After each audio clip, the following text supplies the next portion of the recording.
Kami dari kelompok BPWD akan menjelaskan tentang pemanasan global, contoh-contohnya, pengertiannya, dan juga cara menanggulanginya. Sebelum kami masuk ke materinya, kami akan memperkenalkan diri kami. Yang pertama, perkenalkan, nama saya John Octavius Pasaribu. saya Unsur Pardede.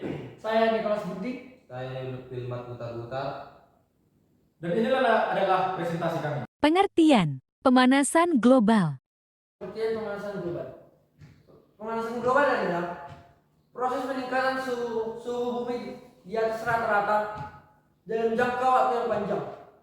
Ini terjadi karena peningkatan konsentrasi gas rumah kaca di atmosfer yang menyebabkan penahanan panas lebih banyak sehingga meningkatkan suhu di permukaan bumi. Friends, kamu pasti pernah dengar kalau pemanasan global itu terjadi karena adanya efek rumah kaca. Yang dimaksud di sini bukan karena di bumi ini makin banyak rumah atau gedung yang terbuat dari kaca ya. Itu hanya sebuah perumpamaan aja. Seperti halnya yang terjadi pada rumah kaca, di mana ketika siang hari tempat itu akan menyerap panas matahari dan ketika malam panas itu dilepaskan secara perlahan. Bumi ini perlu efek rumah kaca itu friends, biar suhu di malam hari nggak terlalu dingin. Yang jadi masalah adalah sekarang bumi ini dipenuhi oleh karbon, metana, CFC atau freon di atmosfer bumi yang berasal dari asap kendaraan bermotor, cerobong pabrik-pabrik, pembakaran sampah, dan lain-lain. Sehingga energi panas matahari yang seharusnya dipantulkan keluar atmosfer justru tertahan dan kembali ke bumi karena dipantulkan oleh gas-gas tersebut friends. Apalagi diperparah dengan deforestasi dan kerusakan ekosistem laut yang sebenarnya punya andil besar untuk menyerap emisi karbon. Kabar buruknya, kalau nggak ada perubahan atau aksi nyata dari penduduk bumi akan semakin panas dan entah di saat itu masih layak dihuni atau tidak. Dampak dari pemanasan global. Dampak pemanasan global. Yang pertama yaitu peningkatan suhu. Pemanasan global menyebabkan peningkatan suhu di rata-rata seluruh dunia. Ini mempengaruhi pada perubahan iklim yang ekstrim, seperti musim panas yang semakin panas, musim dingin yang menjadi semakin dingin. Kedua, perubahan pola cuaca. Pemanasan global mempengaruhi pola cuaca dengan meningkatnya frekuensi dan intensitas bencana alam seperti badai, banjir, tropis, kekeringan, dan angin topan. 3. Pencairan es. Pemanasan global menyebabkan pencairan di kutub dan gletser di seluruh dunia. Ini berkontribusi pada kenaikan permukaan laut yang dapat mengancam pulau-pulau kecil di wilayah pesisir. Yang keempat, kehilangan keanekaragaman hayati. Pemanasan global menyebabkan kepunahan spesies dan penurunan keanekaragaman hayati. Organisme seperti terumbu karang dan hewan-hewan tertentu tidak dapat bertahan hidup dalam suhu yang lebih tinggi. 5. Perubahan ekosistem. Pemanasan global mengganggu ekosistem alami seperti hutan, padang rumput, dan lahan basah. Perubahan suhu pada pola curah hujan dapat mengubah komposisi dan distribusi spesies serta mengganggu rantai makanan.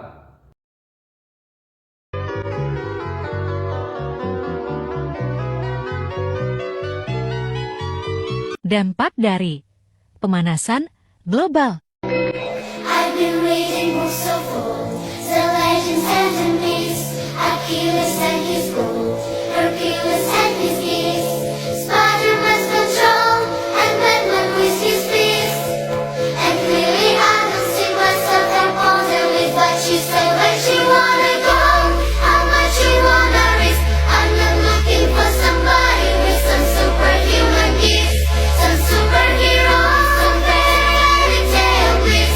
Just something I can touch you, somebody I can kiss. I want something just like this.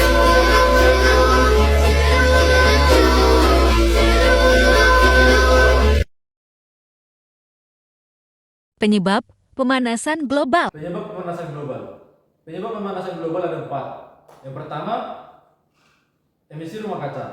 Emisi rumah kaca contohnya karbon dioksida, gas metana, dan gas nitrogen oksida. Gas-gas ini adalah gas yang dilepaskan oleh kegiatan manusia seperti industri, pabrik, pembakaran bahan bakar fosil, dan lain-lain. Gas rumah kaca menciptakan efek rumah kaca alami, yakni penahanan panas oleh atmosfer. Yang kedua adalah penggunaan CFC atau klorofluorokarbon secara berlebihan. Gas CFC adalah gas yang diciptakan atau dikeluarkan oleh AC dan kulkas. Gas-gas ini akan merusak lapisan ozon di atmosfer. Yang ketiga adalah polusi metana. Polusi metana adalah polusi yang diciptakan oleh gas-gas metana berlebihan yang akan merusak lapisan atmosfer dan mengurangi kadar oksigen di dalam atmosfer.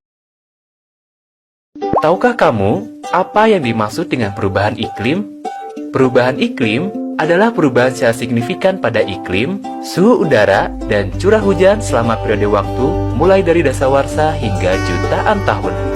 Terjadi perubahan iklim karena diakibatkan oleh naiknya konsentrasi gas karbon dioksida dan gas-gas lainnya di atmosfer yang menyebabkan gas rumah kaca. Adapun yang membuat lapisan gas rumah kaca semakin meningkat, di antaranya karena adanya perubahan fungsi lahan, gas hasil produksi limbah organik, semakin banyaknya penggunaan bahan bakar fosil oleh penduduk bumi. Gas rumah kaca tersebut membuat lapisan secara berlebihan sehingga memerangkap panas matahari di sekitar bumi. Dan bumi yang semakin panas akan mengakibatkan kekeringan yang berkepanjangan, penyebaran wabah penyakit, gelombang badai besar, meningkatnya suhu panas di lautan, mencairnya tudung es di kutub, bencana banjir di berbagai negara, dan cuaca ekstrim. Dampak perubahan iklim sudah bisa dirasakan di sekitar kita. Apa yang dialami oleh beruang kutub, orang utan, dan ekosistem lainnya bisa saja segera menimpa kita. Pilihan ada di tangan kita, acuh membiarkan semua terjadi atau ikut menghadapi masalah ini. Kita dapat mengurangi dampak perubahan iklim dengan melakukan hal-hal yang sederhana dan mudah untuk dilakukan. Seperti 1. Mengolah sampah dengan cara 3R, reduce, reuse, dan recycle. Reduce yaitu mengurangi pemakaian barang-barang yang berpotensi menjadi limbah yang merusak lingkungan. Reduce juga berarti mengurangi pembelian barang-barang yang kurang diperlukan. Reuse yaitu memilih barang yang dapat digunakan kembali dan menghindari penggunaan barang yang hanya sekali pakai. Recycle yaitu mendaur ulang barang yang sudah tidak dapat dipakai agar bisa dimanfaatkan kembali. 2. Mengurangi penggunaan kendaraan bermotor pribadi dan beralih menggunakan kendaraan umum, berjalan kaki, atau bersepeda. 3. Menghemat penggunaan listrik di rumah, seperti mematikan listrik yang tidak terpakai pada siang hari dan menggunakan lampu hemat energi. 4. Melakukan reboisasi di hutan gundul dan penanaman pohon di pekarangan rumah.